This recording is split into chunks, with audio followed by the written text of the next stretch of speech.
भगवान के अस्तित्व को लेकर उठे कई प्रश्न।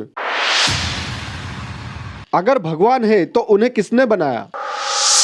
चलो मान लिया भगवान अल्लाह गॉड आदि मौजूद है, मगर किधर है? JWST और हबल ने पूरा ब्रह्मांड छान मारा मगर वे कहीं दिखाई नहीं दिए।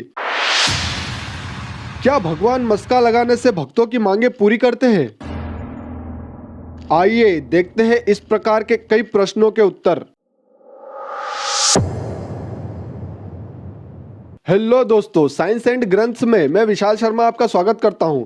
दोस्तों, हमने एक वीडियो बनाया था जिसका टाइटल था साइंस में है भगवान होने के सबूत। वह वीडियो सबको बहुत अच्छा लगा, लेकिन जैसा कि वह वीडियो भगवान अल्लाह गॉड के बारे में था तो लोगों के मन में कई तरह के प्रश्न आए, जिन प्रश्नों का उत्तर मैं इस वीडियो के माध्यम से देने की कोशिश करूंगा। तो दोस्तों आइए देखते हैं वह कौन से प्रश्न थे। सबसे पहला प्रश्न पूछने वाले ने अपना नाम साइंस लिख रखा है। वैसे इनके एक क्वेश्चन में कई क्वेश्चंस है। ये लिखते हैं अगर भगवान है तो किसने बनाया, या इससे भी बड़े भगवान ने अगर भगवान को बनाया तो उन बड़े वाले भगवान को किसने बनाया। इनका कहना है कि शास्त्रों में लिखा है कि भगवान की उत्पत्ति अपने आप हुई है। पहले खुद बोलते हैं कि हर चीज को किसी ने बनाया है और अब बोल रहे हैं कि भगवान अपने आप बना। मुझे इस प्रश्न का उत्तर दे दो तो मैं और पूरी साइंस मान लेगी कि भगवान है। तो ये बड़ा सा क्वेश्चन पूछा है इन्होंने, तो दोस्तों इसका आंसर सुनिए। इनका पहला प्रश्न है कि अगर भगवान है तो उन्हें किसने बनाया। दोस्त, इस क्वेश्चन का आंसर देने से पहले आप मुझे बताइए कि आप किस भगवान की बात कर रहे हो। मेरे कहने का मतलब है कि हम तो भगवान ब्रह्मा, विष्णु, महेश, गणेश जी, राम जी, कृष्ण जी, हनुमान जी, माता जी सबको ही भगवान कहते हैं। लेकिन दोस्तों, क्या आपने कभी वेदों या ग्रंथों में यह नहीं सुना कि भगवान का आदि मतलब कि जन्म, अंत मतलब कि मृत्यु, नाम, रंग, रूप, आकार आदि कुछ नहीं होता। दोस्तों, इसे समझने के लिए हमें इस ब्रह्मांड की शुरुआत से देखना होगा। जब इस ब्रह्मांड में कुछ नहीं था, कुछ नहीं मतलब कोई देवी देवता, कोई भगवान, कोई प्लैनेट, गैलेक्सी, ब्लैक होल आदि कुछ नहीं था। और तब जो था वे ही है सबसे बड़े भगवान, जिनका ना कोई शरीर है, ना कोई नाम, ना ही वे कभी पैदा हुए थे और ना ही वे कभी मृत्यु को प्राप्त होंगे। ना ही वे किसी देवता जैसे दिखते हैं और ना ही किसी मनुष्य जैसे दिखते हैं, ना ही किसी भगवान जैसे दिखते हैं। वे एटम्स से नहीं बने हैं, जिन्हें अलग अलग ग्रंथों में अलग अलग नामों से जाना जाता है। जैसे कोई उन्हें विष्णु जी कहता है, कोई कृष्ण जी, कोई शिव जी और कोई ब्रह्मा कहता है, तो वहीं कोई उन्हें माता दुर्गा कहता है और उन्हें ही दूसरे धर्म के लोग अलग अलग नाम से जानते हैं। दोस्तों, ग्रंथों के अनुसार जैसे ही इन सबसे बड़े भगवान ने एक से अनेक होने की इच्छा की, दोस्तों ध्यान देना, सिर्फ इच्छा की, वैसे ही उनकी माया से विराट पुरुष और विराट पुरुष के अंदर अनंत ब्रह्मांड, ब्रह्मा, विष्णु, महेश आदि प्रकट हुए। अब बात आती है कि क्या बाकी सब भगवान जैसे ब्रह्मा, विष्णु, महेश, हनुमान जी आदि ये सब भगवान नहीं है क्या, या छोटे हैं क्या? तो दोस्तों ऐसा भी नहीं है। ये पूरी तरह से, एकदम पूरी तरह से उन्हीं सबसे बड़े भगवान का ही रूप है। या अगर समझाने के लिए बोलूं तो वो परमात्मा समुद्र के समान, ब्रह्मा, विष्णु, महेश, हनुमान जी, राम जी, कृष्ण जी आदि उस समुद्र से जुड़ी हुई नदियों के समान, और करोड़ों अनगिनत लोकों में रहने वाले अपने जैसे लोगों के शरीर की आत्माएं पानी की बूंदों के समान है। जब ये पानी की बूंदे ब्रह्मा, विष्णु, महेश, माताजी आदि किसी भी नदी को पकड़ लेती है तो उसी समुद्र में समा जाती है, जिसे परमात्मा कहते हैं, और उसे ही मोक्ष कहा गया है। दोस्तों, इतनी बात समझने पर आपको उस प्रश्न का उत्तर मिल गया होगा कि भगवान को किसने बनाया और सबसे बड़े भगवान को किसने बनाया। सिंपल वर्ड्स में कहूँ तो सबसे बड़े भगवान को किसी ने नहीं बनाया। वे सदा से है और सदा तक रहेंगे, क्योंकि वे कोई ऐसा शरीर नहीं है कि जो पैदा होए और मर जाए। और उनके बाद के सभी भगवानों को और अनंत ब्रह्मांडों को उन्हीं सबसे बड़े भगवान ने बनाया है। आपका दूसरा क्वेश्चन था, शास्त्रों में लिखा है भगवान अपने आप बने। किसी भी शास्त्र में उन सबसे बड़े भगवान के बारे में ऐसा कुछ नहीं लिखा। हो सकता है कि जो आपने पढ़ा वह ब्रह्मा, विष्णु, महेश के बारे में लिखा हो। आपका अगला पॉइंट है कि खुद बोलते हैं कि हर चीज को किसी ने बनाया है, और आप खुद बोल रहे हैं कि भगवान अपने आप बना। हर चीज को भगवान ने ही बनाया है, सच में हर चीज को। लेकिन दोस्त, भगवान कोई चीज नहीं है। चीज तो 5 तत्वों की बनती है, मिट्टी, वायु, अग्नि, आकाश, पानी, लेकिन भगवान इनसे परे है। सनातन के किसी भी ग्रंथ में ऐसा नहीं लिखा कि उन सबसे बड़े भगवान को किसी ने बनाया हो, कहीं नहीं लिखा। जैसा कि मैंने आपको पहले भी बताया कि उन सबसे बड़े भगवान के बारे में यह लिखा है कि उनका तो कभी जन्म ही नहीं हुआ, तो कोई उन्हें कैसे बना सकता है। आपका अगला पॉइंट है कि अगर इन प्रश्नों के उत्तर दे दोगे तो आप और पूरी साइंस ये मान लेगी कि भगवान है। तो दोस्त, ऐसा भी नहीं है। जो बातें मैंने समझाई है उन्हें समझने वाला हर दिमाग उन्हें अलग तरीके से प्रोसेस करेगा। कोई उसे समझ पाएगा और कोई उसे नहीं समझ पाएगा।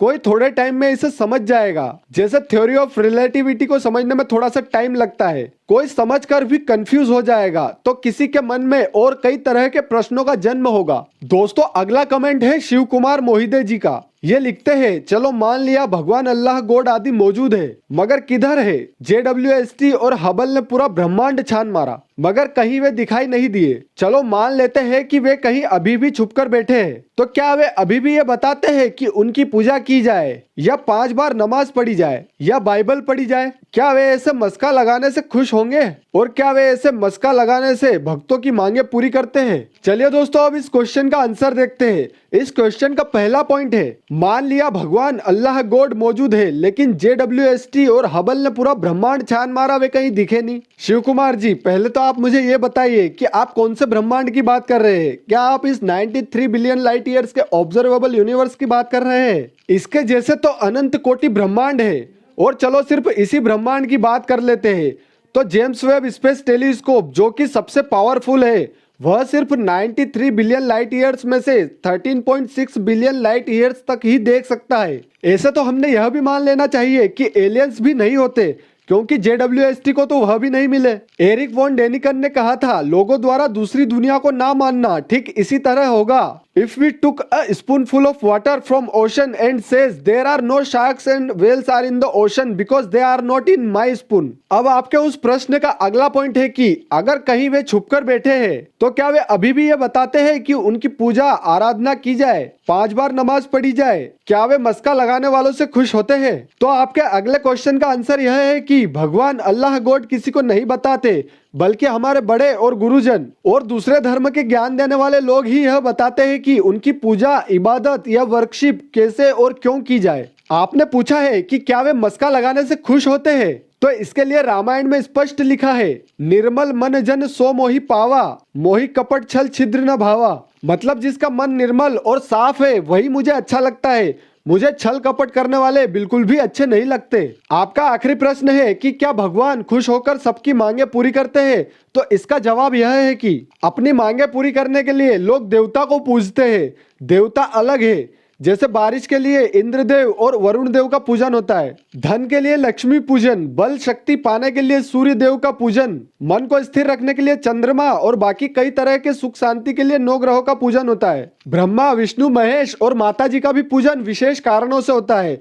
दोस्तों अब मैं आपको एक बात बहुत स्पष्ट कर देता हूं और साइंटिफिक तरीके से बताता हूं कि भगवान आखिर कैसे किसी की मनोकामना पूरी करते हैं। दोस्तों ऐसा कभी नहीं होगा कि आपको पंडित जी ने बताया कि रोज भगवान सूर्य को या भगवान शिव को 1 लोटा जल चढ़ाओ तो आप IAS बन जाओगे, तो आप बन ही जाओगे। कहने का मतलब है कि जब भी भगवान की किसी प्रकार की उपासना बताई जाती है तो वह पूरी तरह से साइंटिफिक होती है। लेकिन कैसे साइंटिफिक होती है? ऐसे साइंटिफिक होती है कि अगर आपको किसी ने कहा कि भगवान सूर्य को रोज 1 लोटा जल चढ़ाओ, तो बस ऐसे सिंपली नहीं कह देते, वह कहते हैं कि सूर्योदय से पहले नहाकर एक खास तरीके से भगवान सूर्य को जल चढ़ाओ और फिर अपनी पूरी शक्ति से अपने काम में लग जाओ। जैसे अगर आप UPSC क्लियर करना चाहते हो तो इतना रूटीन फॉलो करने के बाद अपने स्टडी में लग जाओ तो आप उसे जरूर पूरा कर लोगे। लेकिन एक्चुअल में इसके पीछे का साइंस क्या है? दोस्तों आपने USA नेवी के 4 star admiral William H McRaven की वह फेमस लाइन जरूर सुनी होगी, जिसमें उन्होंने कहा है कि if you want to change the world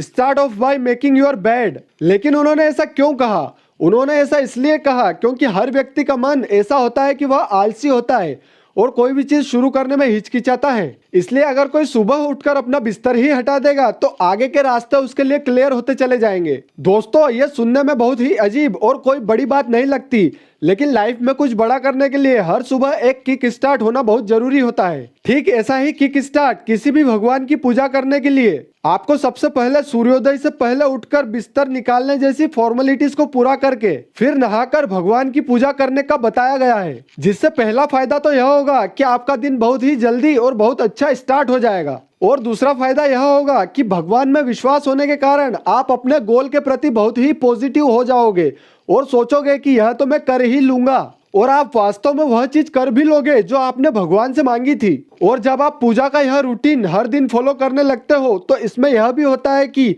देवी शक्तियां आपकी मदद करती है और आपको कहीं अटकने नहीं देती। दोस्तों, भगवान से मांगने पर ऐसा कोई मिरेकल नहीं होता कि आप हर दिन पूजा तो कर रहे हो लेकिन अपना कर्म नहीं कर रहे और ऐसा सोच रहे हैं कि सिर्फ पूजा करने से आपका गोल अचीव हो जाएगा, तो ऐसा कभी नहीं होगा। क्योंकि दोस्तों, जब श्री राम ने 3 दिन तक समुद्र की पूजा की ताकि वह उनके रास्ते से हट जाए और लंका जाने का उन्हें रास्ता दे दे, और समुद्र नहीं हटा तो उन्होंने उसे सुखा देने के लिए ब्रह्मास्त्र का संधान किया। तब मजबूरी में आकर समुद्र ने उन्हें दर्शन दिए और समुद्र ने कहा कि हे प्रभु, आपने ही तो ऐसा नियम बनाया था। मैं समुद्र जड़ हूँ और मैं किसी की विनती नहीं सुनता। मैं प्रकृति के नियमों मतलब कि लॉज ऑफ फिजिक्स में बंधा हुआ हूँ। मैं आप ही के बनाए गए नियमों को तोड़कर आपको रास्ता कैसे दे दूं? अगर मैं वैसा करता हूं तो आप ही के बनाए गए नियमों को तोड़ूंगा। मतलब कि भगवान के लिए भी प्रकृति के नियम मतलब लॉज ऑफ फिजिक्स नहीं टूटते। हालांकि भगवान उन्हें तोड़ने में पूरी तरह से समर्थ है, लेकिन वे ऐसा नहीं करते। तो दोस्तों, आखिरी में यह हुआ कि भगवान श्री राम की उस 3 दिन की पूजा के फलस्वरूप देवी शक्तियों की सहायता से वहां पुल बना। जब श्री राम के लिए प्रकृति के नियम नहीं टूटे तो हमारे लिए कैसे टूट सकते हैं? पूजा के फलस्वरूप उनके साथ यह हुआ कि देवी शक्तियों ने उनकी मदद की। तो ठीक इसी तरह हमारे साथ भी होता है कि हमारी पूजा के फलस्वरूप देवी शक्ति हमारी मदद करती है और हम लाइफ में वह कर पाते हैं जो हम भगवान से मांग रहे थे, लेकिन उसके लिए कर्म करना बहुत जरूरी है। इनका अगला क्वेश्चन है कि क्या भगवान और अल्लाह लड़ते रहते हैं? तो इसका आंसर है कि बिल्कुल भी नहीं, क्योंकि वे एक ही है। क्या कोई हिंदू अल्लाह को और कोई मुस्लिम अगर राम जी को याद करे तो क्या भगवान अल्लाह नाराज हो जाएंगे? इसका आंसर भी वही है कि भगवान अल्लाह और गॉड एक ही है, तो नाराज होने का तो कोई सवाल ही नहीं उठता। भगवान अल्लाह और गॉड वैसे ही एक है जैसे कि ईस्ट से देखने वाले भारतीय लोगों ने समुद्र को समुद्र कहा और वही वेस्ट से देखने वाले अमेरिकन्स ने उसे ओशन का नाम दे दिया। इसका मतलब ये नहीं कि समुद्र 2 हो गया, वो एक ही है। आपका अगला पॉइंट है कि क्या भगवान अल्लाह खुश होते हैं जब हिंदू मुसलमान लड़ते हैं? तो इसका भी सीधा सा आंसर है कि बिल्कुल भी खुश नहीं होते। आपका अगला प्रश्न है कि भगवान आकर लड़ने वालों को स्वयं क्यों नहीं समझा देते या डरा देते? तो इसका जवाब वैसे तो बहुत ही कॉम्प्लिकेटेड है, लेकिन अगर मैं सिंपल वर्ड्स में कहूँ तो हमारा यहाँ पृथ्वी पर जन्म सिर्फ एक खेल का एक छोटा सा हिस्सा मात्र है जिसमें हमारी समझदारी और अच्छाई का आकलन होता है। मतलब ये लाइफ एक एग्जाम की तरह है और एग्जाम में कोई टीचर कुछ नहीं पढ़ाता। इसीलिए भगवान या अल्लाह लोगों के कर्मों में हस्तक्षेप नहीं करते। आपका आखिरी प्रश्न है कि भगवान क्यों नहीं प्राकृतिक आपदाओं, भूकंपों, मंदिरों में मची भगदड़ों से भक्तों को क्यों नहीं बचाते? इसका जवाब भी यही है कि यह जीवन सिर्फ एक खेल है और भगवान इस खेल में ज्यादा हस्तक्षेप नहीं करते। आपके इन प्रश्नों का उत्तर आपका मन तभी एक्सेप्ट करेगा जब आप भगवान के बारे में जानने में ज्यादा समय दोगे, क्योंकि भगवान को सिर्फ थोड़ा सा भी समझना दुनिया के सबसे बड़े साइंस मतलब कि रॉकेट साइंस से भी ज्यादा डिफिकल्ट है। रॉकेट साइंस के फादर माने जाने वाले साइंटिस्ट वर्नर वॉन ब्राउन और उनके जो गुरु थे हरमन ओबर्थ का कहना था कि वे ज्ञान के लिए सनातन वेदों को पढ़ते थे। दोस्तों, उम्मीद करता हूं कि आप मेरे जवाबों से संतुष्ट हुए होंगे। सपोर्ट करने के लिए लाइक, कमेंट, शेयर और सब्सक्राइब जरूर कीजिए। Thank you for watching.